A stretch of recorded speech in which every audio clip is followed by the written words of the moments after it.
মূলত যে 6-7টা জিনিস দেখা হবে সেটা কাটশট করে বলে দিচ্ছি। প্রথম কথা হচ্ছে এয়ার রেড সিস্টেম, যেটা স্যাররা বললেন, সাইরেন। তারপরের কথাটা হচ্ছে ভীষণ ইম্পর্টেন্ট, আমাদের এখন মাথায় রাখতে হবে যে কোনো যুদ্ধের ক্ষেত্রে প্রতিবেশী রাষ্ট্রের সবার প্রথম ইম্পর্টেন্ট আক্রমণ থাকে হচ্ছে কমিউনিকেশন সিস্টেমের উপরে।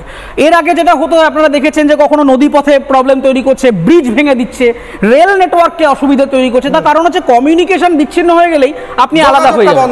এই যোগাযোগ ব্যবস্থাটাকে কিভাবে প্রিপেয়ার করব, তার জন্য ধরুন আমার কাছে কোনো যোগাযোগ নেই, মোবাইল নেই, কম্পিউটার নেই, টিভি নেই, তাহলে একটা এয়ারফোর্সের বিমানের সাথে আমি রেডিও কমিউনিকেশন কিভাবে করব, নিকটবর্তী কোথা দিয়ে কোন গেজেট দিয়ে কমিউনিকেশন করব, সেইটা জানাটা এখানে দেখানো হবে।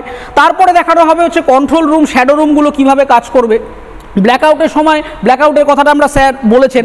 তারপরে হচ্ছে সিভিলিয়ান এবং স্টুডেন্টদেরকে যুদ্ধে যাওয়াটা ইম্পর্টেন্ট না, এখানে শেখানো হচ্ছে যে বিপদে আপনি নিজেকে কি করে বাঁচাবেন। বেশিরভাগ ক্ষেত্রেই পপুলেটেড যে জায়গায় জনসংখ্যা বেশি, যেখানে একসাথে অনেকগুলো মানুষ ঘিঞ্জি হয়ে আছে, সেখানে আশপাশ থেকে আক্রমণ করে একটা বম্বার্ড করার চেষ্টা করা হবে। ফলে কোনো জায়গায় ইভ্যাকুয়েট কিভাবে করব, ফলে আতঙ্কিত হবেন না। পাকিস্তান বা বাংলাদেশের সাথে লড়াইয়ের জন্য নয়, এটা হচ্ছে নিজস্ব সুরক্ষার জন্য, নিজের এলাকাটাকে চেনার জন্য এবং বিপদে আপদে নিজেকে বাঁচানো এবং আমার পাড়া প্রতিবেশীদেরকে বাঁচানোর জন্য কি করতে হবে তার জন্যই।